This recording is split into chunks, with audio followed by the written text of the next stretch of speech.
Hey, Scott Horton here to talk to you about this great new book by Michael Swanson, The War State, The Cold War Origins of the Military-Industrial Complex and the Power Elite. In the book, Swanson explains what the revolution was, the rise of empire, and the permanent military economy, and all from a free market libertarian perspective. Jacob Hornberger, founder and president of the Future Freedom Foundation, says the book is absolutely awesome, and that Swanson's perspectives on the Cold War and the Cuban Missile Crisis are among the best I've read. The poll numbers say that people agree on one thing. It's that America is on the wrong track. In The War State, Swanson gets to the bottom of what's ailing our society. Empire, the permanent national security bureaucracy that runs it, and the mountain of debt that has enabled our descent down this dark road. The War State could well be the book that finally brings this reality to the level of mainstream consensus. America can be saved from its government and its arms dealers. First, get the facts. Get The War State by Michael Swanson, available at your local bookseller and at Amazon.com. Or just click on the book in the right margin at scotthorton.org. All right, you guys, welcome back to the show. It's a beautiful day here in Austin, Texas. Too bad for you, you're not here. Or maybe some of you are, in which case, congratulations. I love October in Austin. My very favorite. All right. Well, enough chit-chat about the weather. We got to go to our first guest. It's the great Jim Lobe from Interpress Service. He's the Washington bureau chief for Interpress Service, and I'm going to go ahead and call him the world's foremost expert on the neoconservative movement. Welcome to the show, Jim. How are you doing? I'm all right. How are you, Scott? I'm doing great. I really appreciate you joining us on the show again. And it's been way too long since we've spoken. And actually, I was thinking about that during the break there, waiting to bring you up, and it occurred to me that you really helped set me straight on just what a neoconservative is way back in 2003, because I was a bit confused by the fact that John Bolton and Pat Robertson and Newt Gingrich were palling around at the American Enterprise Institute, and I thought maybe neocon meant a conservative that hangs around at the American Enterprise Institute. But you set me straight all about how this is really a biographical term. It doesn't mean a conservative nowadays like Sean Hannity or something. It means what exactly, Jim? Could you fill us in? Well, on what it means. Well, I think it's more of a. It's not a kind of internally consistent ideology. It's much more of a kind of worldview or mindset, and it comes out of the late 1960s when a not insignificant portion of the Jewish community kind of reevaluated its positions on foreign policy and became much more Israel-focused and much more devoted to the security, however defined, of Israel. This, I think, was especially the result of the 1967 war. Most of this community was pretty secular in orientation. They weren't particularly religious, but they did identify very strongly culturally and ethnically with their heritage, and Israel became very much a focus of that. And there was basically a kind of major readjustment in which their foreign policy views became increasingly Israel-centered, and as Israel moved to the right in the 1970s, they did as well. I would say that it's not entirely Israel-centered. Well, it is pretty entirely Israel-centered. I think Israel is a core interest, or the security of Israel is a core interest of neoconservatives. But they also believe very strongly that the United States has a kind of historic role of protecting Israel. And therefore, they identified increasingly with a kind of aggressive U.S. nationalism and exceptionalism, which believe that the United States, that the greater the power the United States exerts in the world, the better off everyone, and particularly Israel, would be. Now, it's by no means limited to Jews. There are many Christian Zionists who have pretty much accepted a neoconservative worldview, and a number of aggressive nationalists like Don Rumsfeld, Dick Cheney, John Bolton, and others also have kind of cross-fertilized and pretty much adopted the neoconservative vision of what U.S. foreign policy should be, although there are obvious differences of opinion, even on specific issues. For example, neoconservatives have themselves split over U.S. involvement in Syria, whether aid should be cut off to Egypt because of the military coup there. I mean, they have differences both among neoconservatives and with their non-neoconservative but close allies like the aggressive nationalists such as John Bolton, and occasionally even Christian Zionists. Right, but you don't call somebody like Bolton a neoconservative. You might say he believes in neoconservatism a bit, but you also write about it as a very small movement, a very small group of people, not just the ideas, but, like in your great piece, All in the Neocon Family, where we're really only talking about a few dozen men and women who have this extremely inordinate amount of influence on newspaper editorial pages and in think tanks and in government positions, but that they're, at most all, cousin-in-laws or something. Well, yeah, I suppose, there are families that are associated very closely with neoconservatism from the beginning, such as the Crystal family or the Podhoretz-Decter family. To some extent, the Elliot Abrams, who overlaps with the Podhoretz family, and so on. They do have a political base, but it's a very in the Jewish community. But it's a minority of American Jews. I think it's definitely a minority of American Jews. But they have largely this network of probably several dozen people, thinkers in institutions like American Enterprise Institute, really have dominated the foreign policy views of the Republican Party at least since the mid-'90s, during the post-Cold War era. And I think their domination is increasingly contested by other parts of the party, but their voice is very loudly heard in Washington, and they're a very effective network. All right, now we've been talking a lot on this show and with a lot of different experts all about the hopefulness and the possibility of some real talks with Iran about their nuclear program, and what I think pretty much everybody recognizes as the basic outlines of the deal: stop enriching up to 20%, and we'll lift some sanctions and these kinds of things. And it seems like everybody is, if they're not hopeful, everybody would at least like to be hopeful about this, except I think you've gone through and cataloged here, and it's the neoconservative movement are probably the only people in the world that you could find who are outright lamenting the possibility of a breakthrough on an end to the Cold War between the United States and Iran. Jim, what in the world? Well, it's not surprising. I would add, I would say certainly Benjamin Netanyahu, the Prime Minister of Israel, who in many respects is a kind of classic neoconservative, although he himself is Israeli, also is very, very concerned about the possibility of detente or even a rapprochement between the United States and Iran, and neoconservatives very much reflect his views.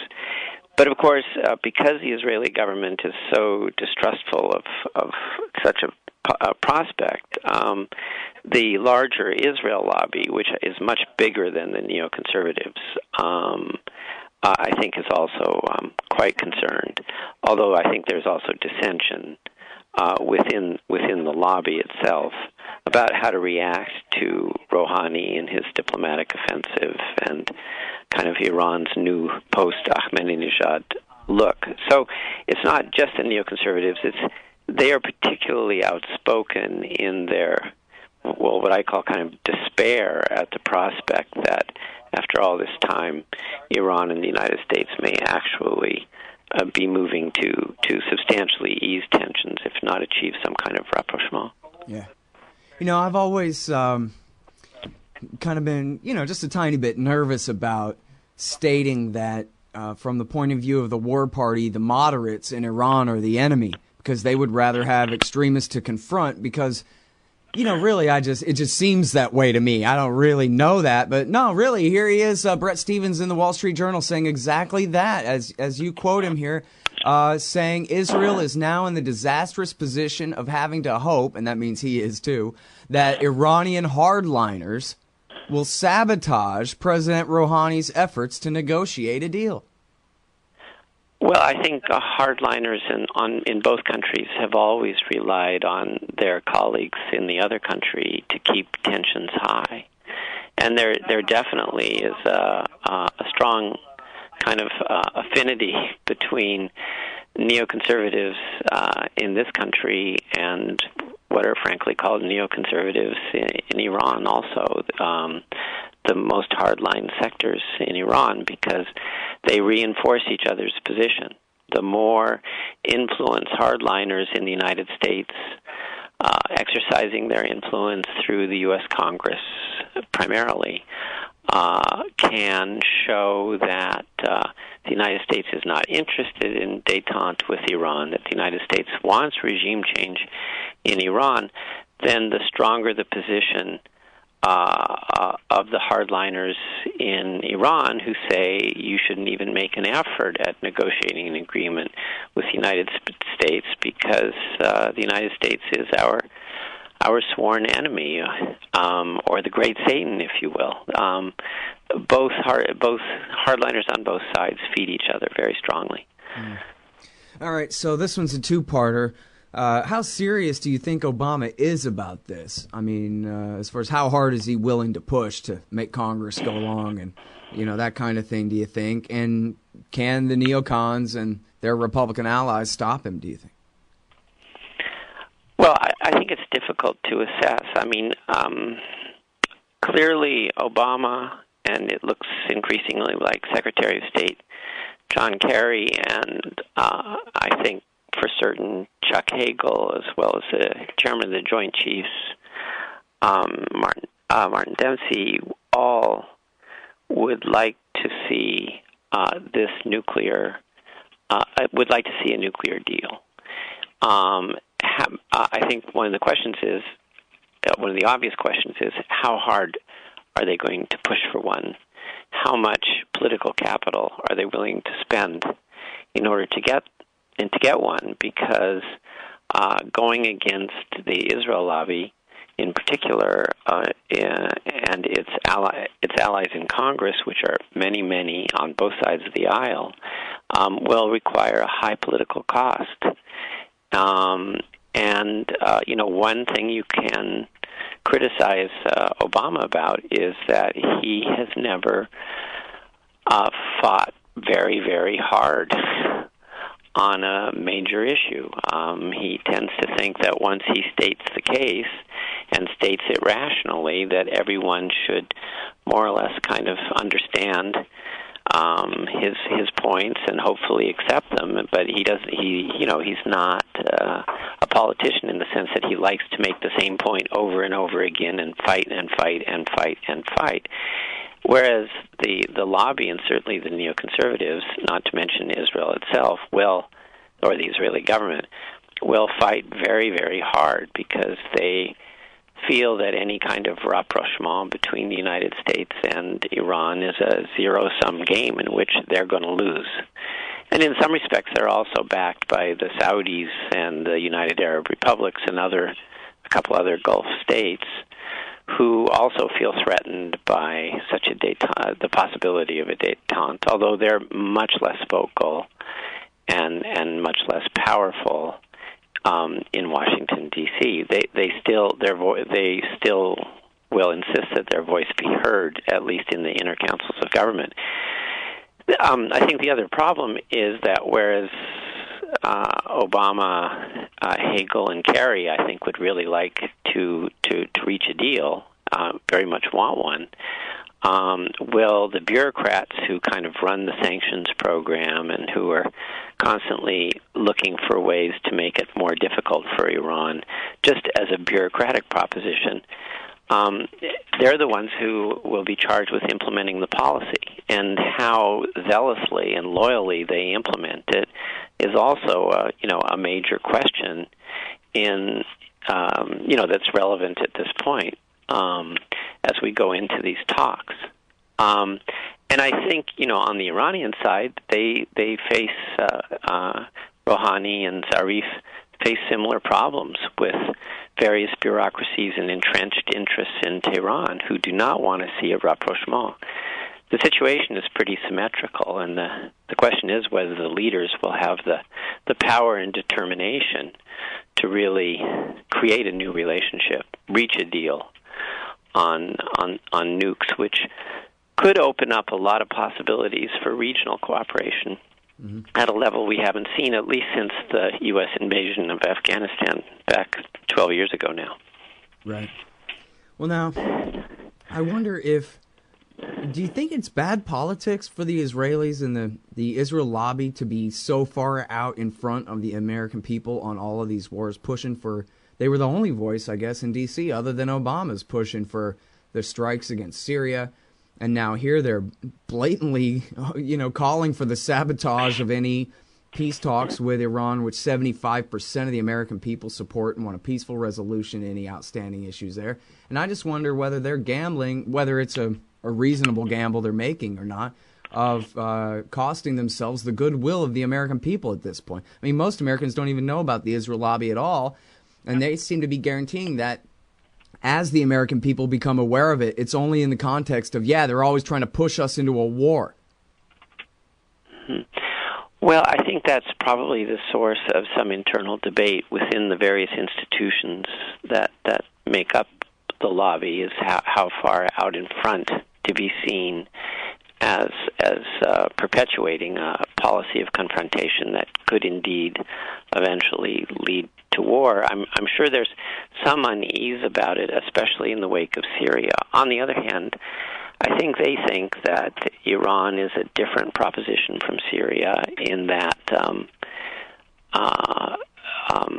the hostility that's been built up against Iran is of much, much greater long-standing. Iran consistently ranks as one of the most, unfriendly nations as far as the American public is concerned, and has for decades. And I think that affects. That's true. They're a lot bigger adversary to take on, too, though. But anyway, all right, we're all out of time. Thanks very much, Jim. I sure appreciate your time on the show. Good to talk to you again. Sure. So long, Scott. Bye-bye. All right, that is Jim Lobe. He is the Washington Bureau Chief of Interpress Service, IPSnews.net, and the world's foremost expert on the neocons. Why does the U.S. support the tortured dictatorship in Egypt? Because that's what Israel wants. Why can't America make peace with Iran? Because that's not what Israel wants. And why do we veto every attempt to shut down illegal settlements on the West Bank? Because it's what Israel wants. Seeing a pattern here? Sick of it yet? It's time to put America first. Support the Council for the National Interest at councilforthenationalinterest.org and push back against the Israel lobby and their sock puppets in Washington, D.C. That's councilforthenationalinterest.org. Fact. The new NSA data center in Utah requires 1.7 million gallons of water every single day to operate. Billions of Fourth Amendment violations need massive computers and the water to cool them. That water is being supplied by the state of Utah. Fact. There's absolutely nothing in the Constitution which requires your state to help the feds violate your rights. Our message to Utah: turn it off.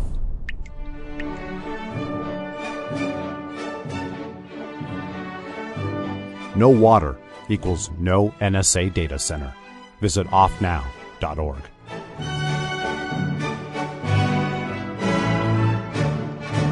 Hey, Hey, all, Scott Horton here for The Future Freedom, the monthly journal of the Future Freedom Foundation. As you may already be aware, Jacob Hornberger, Sheldon Richman, and James Bovard are awesome. They're also in every issue of The Future Freedom, and they're joined by others of the best of the libertarian movement. People like Anthony Gregory, Wendy McElroy, Lawrence Vance, Joe Stromberg, and many more. Even me. Sign up for The Future Freedom at fff.org/subscribe. It's just $25 a year for the print edition, $15 to read it online. That's The Future Freedom, edited by Sheldon Richman at fff.org/subscribe. And tell me you heard it here. Hey, all, Scott here, hawking stickers for the back of your truck. They've got some great ones at libertystickers.com. Get your son killed, Jeb Bush 2016, FDR, no longer the worst president in American history, the National Security Agency, blackmailing your congressman since 1952, and USA. Sometimes we back Al-Qaeda, sometimes we don't. And there's over 1,000 other great ones on the wars, police, state, elections, the Federal Reserve, and more at libertystickers.com. They'll take care of all your custom printing for your band or your business at thebumpersticker.com. libertystickers.com. Everyone else's stickers suck. Hey, you own a business? Maybe we should consider advertising on the show. See if we can make a little bit of money. My email address is scott@scotthorton.org.